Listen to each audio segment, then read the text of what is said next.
Shalom, everyone, and welcome to Coffee and Connection week 192.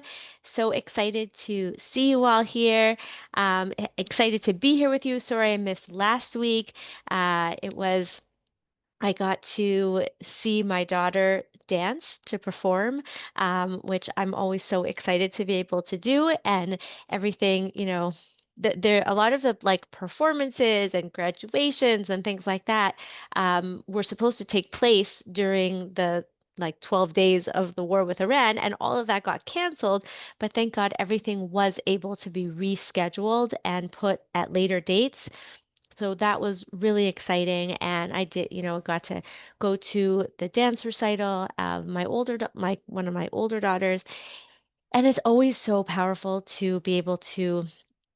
I'm sure you like have seen like you experience like seeing people do things that they love and seeing people use their time in such a special way. And that really got me thinking about, this topic that I just want to make sure that everyone can get in from the waiting room. Yeah, everyone should be able to get in. Okay, so it just made me think a lot about this idea of like how we use our time and how specifically in the summer, what I often hear from women, and you'll let me know in the chat if this resonates with you, this idea of like, maybe we think we're going to have more time.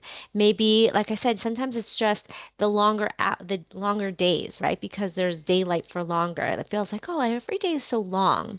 Or maybe it's just because like summer's in the air, even if you don't have anyone at home who still has summer vacation, or you don't have any kids at home, like there's still this like thought of like the summer and the extra time. Or maybe it's because your kids are at camp. I'm speaking to a lot of women who their kids are at camp, their kids are, so they have less kids at home, or even if their kids are going to day camp might be longer hours than regular camp. And you may just be experiencing this at not just in the summer, but in, as we go through life. Yeah, it can be summer can be a more relaxing schedule. And then also as we go through life, like, we might think like, oh, everyone's getting older. I'm in a different stage of life. Shouldn't I have more time? And then that creating feelings of frustration and stress, either because somehow we still don't feel like we have extra time, or even when we do have extra time, there can be so much stress and pressure to like, I have to use this time effectively and efficiently and make the most of it, that we can end up more stressed out than actually able to use our time in the way that we would enjoy. Like dancing or whatever it is, right?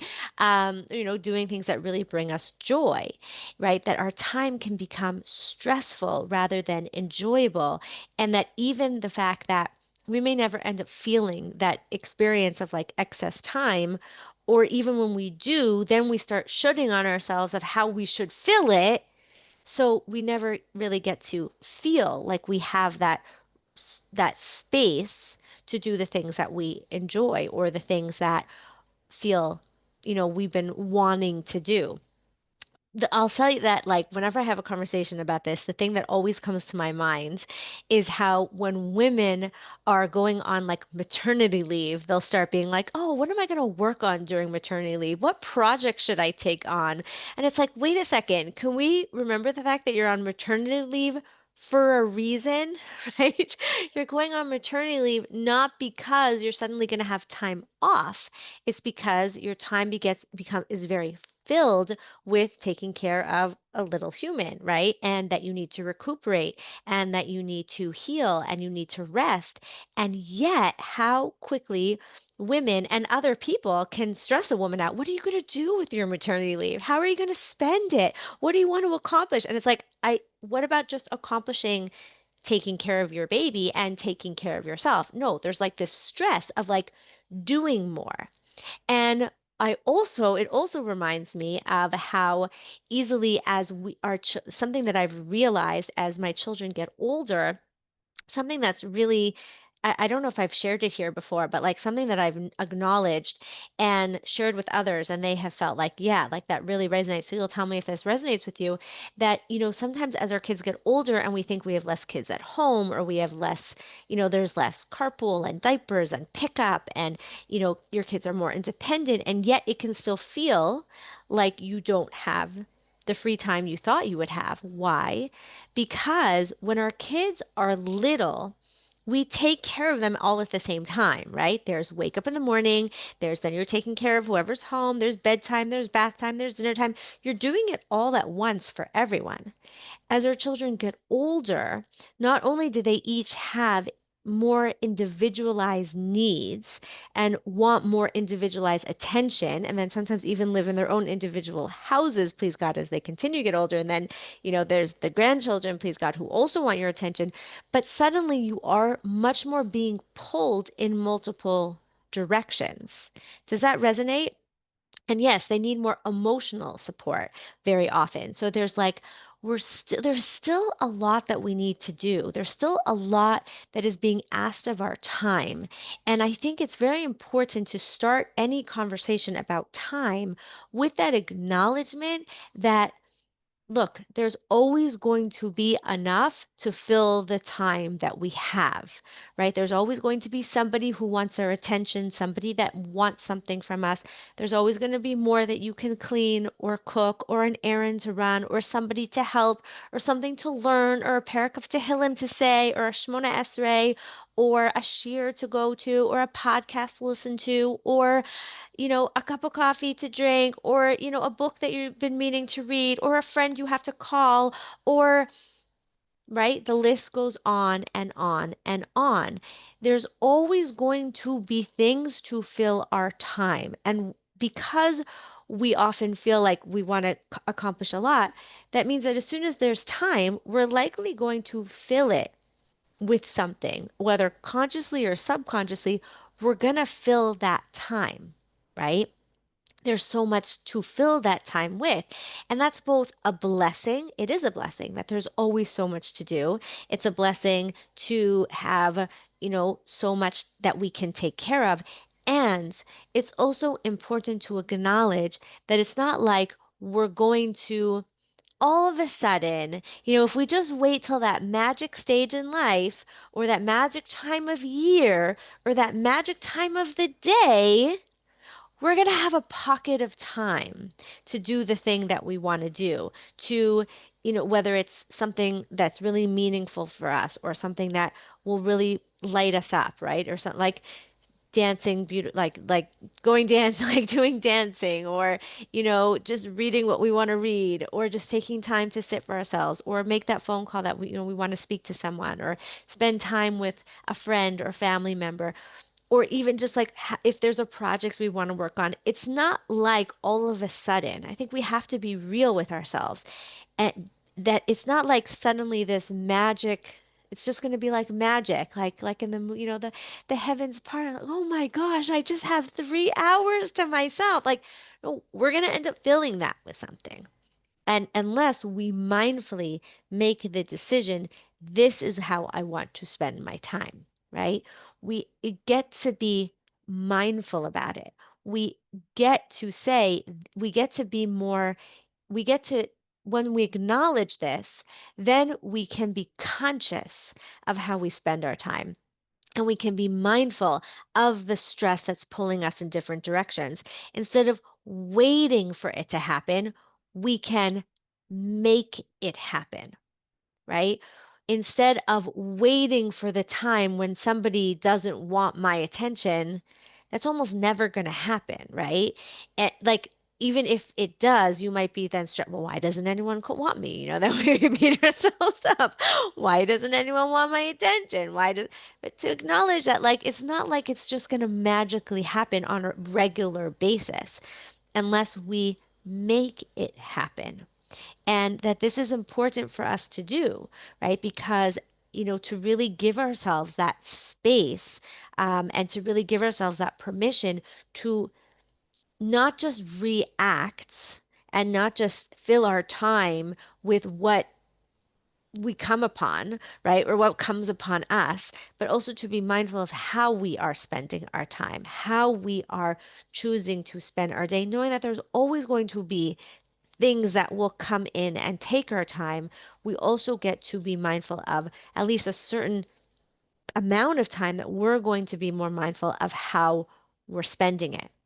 right? And this is really important, especially I think for our relationships, not just our relationship with ourself. It's very important to make sure that we're also doing the things that we want to do and um nurturing that essence of ourselves, because that's what's attractive and that's what creates intimacy and that's what allows us to feel alive and that's what allows us to shine our light and that's what allows us to like be the woman that we're here to be. And yes, it also, as I said, is what's attractive to others. It's what allows us to create intimacy, because intimacy, emotional intimacy, physical intimacy, all intimacy is about seeing a person for who they are and connecting with someone from who you are.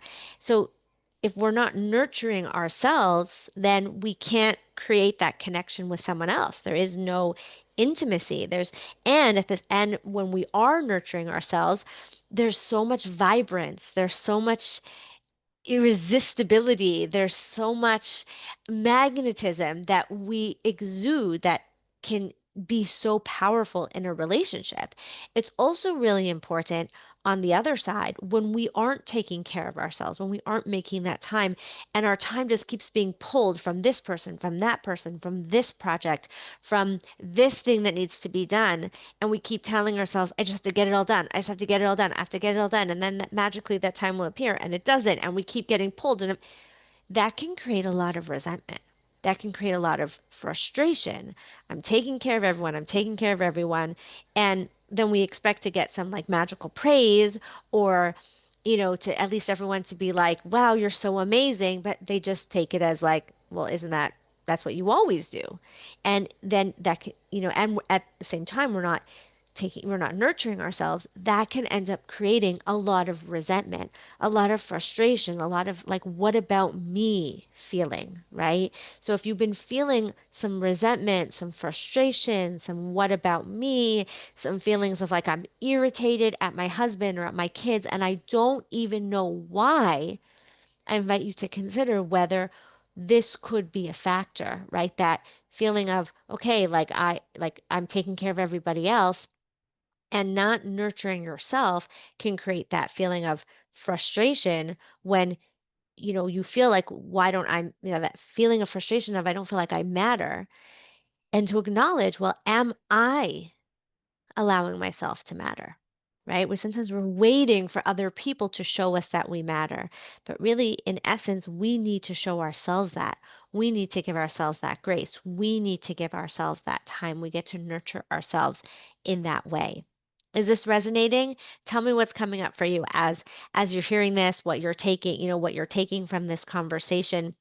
And I think with that, if we then take this into the summer and we take it into, sometimes we do feel like, or maybe we even do have more time, less kids at home, more daylight, like we were saying, just like it's less structured. There's more space.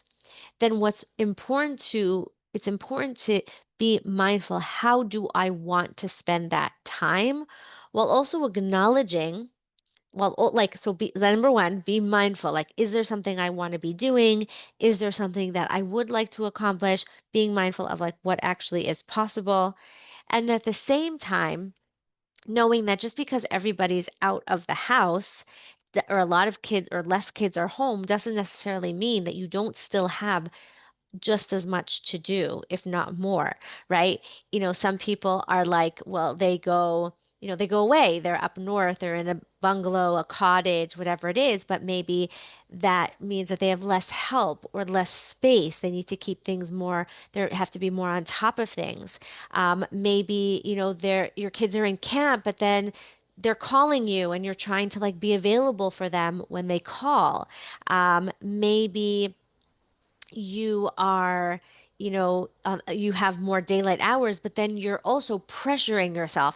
Okay, I'm going to get in 10,000 steps and I'm going to make sure that I use that time that I'm like listening to three different cheers this summer. And I'm also going to make sure that like I said, take a walk, or I'm going to organize the whole house. And maybe you're giving yourself so much, you're stressing yourself out about what all the things you could be doing and therefore shoulding on yourself of all the things you should do, that it ends up being more stressful, right? I know I have one client that I've been coaching over a few summers, and what we've realized over time is that what happens is she has so many plans and hopes of what she's going to do throughout the summer that it can end up becoming very stressful, right? I have to do this, and I'm going to do this every day. I'm going to do that every day. I've seen this with multiple women. What ends up making a difference is realizing, okay, I like to do this. I like to take a walk. I like to get some time outside. I like to be able to sit with my husband and then watch the sunset. I like to do all these things. And so I'm going to do my best to do them. Maybe I'll try to do them twice a week or three times a week. Maybe I will check in with myself. What am I in the mood for? Instead of creating a pressure where I have to do all these things that I quote unquote enjoy every day. And I do enjoy them. But because I stress myself out that I have to do them every day and all of them every day, it ends up actually becoming more stressful, right? Maybe with your kids, you tell yourself, oh, like the older kids are away, it's just the younger kids. Or maybe it's your younger kids who go to camp, and so you have more time with your older kids. And you might think, oh, we're gonna sit and we're gonna I just described my summer to a T. I'm so glad that this is resonating. So maybe you think like, oh, we're gonna sit and we're gonna enjoy more, but then because you're trying to cram so much stuff in, you end up feeling frustrated. Like, yeah, I took my kids swimming, but then bedtime was so late that they were so tired that it was more stressful, and I didn't get to have that like cuddly bedtime that I wanted to have, or I had that nice cuddly bedtime with them, but then I didn't have as much time for myself after because I was so tired from being in bed with them. Or, we did a barbecue outside, but then I didn't get to put away the laundry. Like remember, there's always going to be so many different things that we may want to do. So it's important to give ourselves that grace to know that, like I said, we still need to take time for ourselves. And even though we have more time, quote unquote, right, that there's still to acknowledge we can't do it all. We can't do it all. There's no such thing as getting it all in. So first of all, I keep saying that. So don't, if we try to get it all in before we take time for ourselves, that's how we end up frustrated and not taking care of ourselves and feeling like we don't matter, right? And then if we, so to, and then also if we try to get everything in, and then we're just going to end up stressed about the things that we didn't do instead of enjoying the barbecue, or enjoying that we took the kids swimming. Then you come home and it's like, oh, but there's dishes and there's laundry, and then you do the dishes and the laundry, but oh, now I missed out on my kids. Giving yourself, taking that deep breath and acknowledging we're going to do our best. We can't do it all. We can't. It's not possible to do everything. You can do anything. You can choose. How do I want to spend my time, right? And maybe summer gives you a little bit more peace to do that because it's not like you have to have the kids out at school at a certain time, and you don't have to have the homework done, and you don't have to have bedtime as early. So maybe you have more feeling of I can do anything. And then we have to remember, and we can't do everything. So then we get to be mindful. How do I want to spend my time? How do I want? Every word of that sentence is important. How do I want to spend my time? Letting go of the stress, acknowledging the shoulds, acknowledging the pressure that we're putting on ourselves, where we can end up not even enjoying the things we're doing because we enjoy them, because we stressed ourselves out so much to do it, right? Or when we're doing it, we're thinking of the 10 million other things that we have to do. Giving ourselves that grace, that empathy, that love of I get to choose, and I have to choose. It's always going to be a choice. Am I going to go swimming today? Am I going to go by myself? Am I going to take the kids? Which feels right to me today, right? Which feels like it will be help like beneficial. Sometimes we may do something because the kids really want to do it. And then to acknowledge for ourselves, I'm doing, yes, this might be stressful. I'm doing it because they want to. But also, if I'm going to do it because they want to, and then I'm going to be resentful about it later, that probably doesn't serve anyone. So let me really be real with myself about how it's going to work to spend time this way, right? How do I want to spend my time? What's going to light me up? What's going to give me the relaxation or the peace or the feeling of accomplishment? Like, what am I really looking to feel? The connection, the release, like what am I looking for and what can I do to create it? Okay. So just looking here at someone saying here, cramming in, you're just you're describing my life. Someone else said cramming in summer projects, too many goals to grow, to listen, to do self-care, to do exercise, an impossible bar that I myself created without knowing how to save myself. So we can have again so many like I'm gonna do this and this and this and this, and then without realizing like we can't do them all.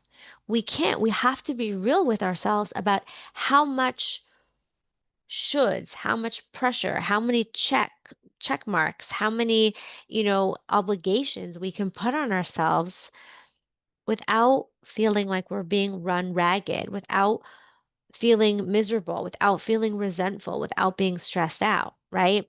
Um, we can't do it all, but how much is the question? And yes, there isn't a right answer, but how to come to that conclusion by relaxing and coming to wisdom by analysis. I invite you to really try by tuning into yourself and knowing also, like, so first of all, tuning into yourself, like, what do I want? Right? How do I feel? Asking yourself in advance, what do I want? What is it that I want to do today? And then knowing like you're not going to get it perfect the first day. You're never going to get it perfect because also every day could change. So one day you might want one thing and another day you want another thing. And as the day's going on, and at the end of the day, to check in with yourself. How did that feel? How did that work? What were the advantages and disadvantages? And not negating all the good that might have happened because there was bad, right? You might take your kids swimming and it's amazing and it's so fun. And then when you come home, they're really tired and cranky. And then you could tell yourself, oh, I shouldn't have taken them swimming. But the fact that they were cranky doesn't, and I talk about this a lot when it's like, you're going on like a family trip or anytime we're dealing with anything in our life, just because you have a negative experience at some point doesn't negate the whole thing. So we also want to be very careful of that.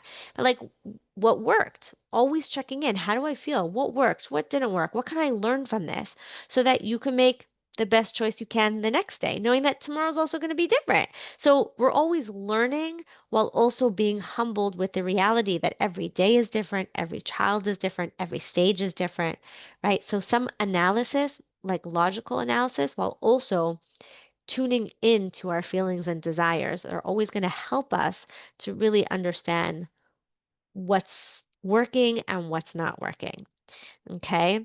Yes. And just, as someone saying, I make one night a week that I do nothing after work. That's very powerful to give yourself that free time. And very, very often what we can do is tell ourselves, I have to do, maybe I have to do that every week or 2 days a week. Like we can should on ourselves in so many ways. Like I need to do something every day, I need to do something every week, like, and sometimes what's so powerful is giving ourselves that space to say I'm going to do it once a week, I'm going to do it twice a week. I'm going to do it, even with something. One of the, I've been, thank God, and her, thank God, I've been for the past year now, been very mindful about getting in my exercise. I love doing yoga. So like, and it helps me feel good. It puts me in a better mood, except for last week when I had a bad cold all week. But I've been very into like getting it done regularly and experiencing it regularly. And the way that I've done it, which is something I've done for a few things in my life, is by rather than stressing myself out, like, oh, I'm going to do it because I'm very like this. We could get very all or nothing.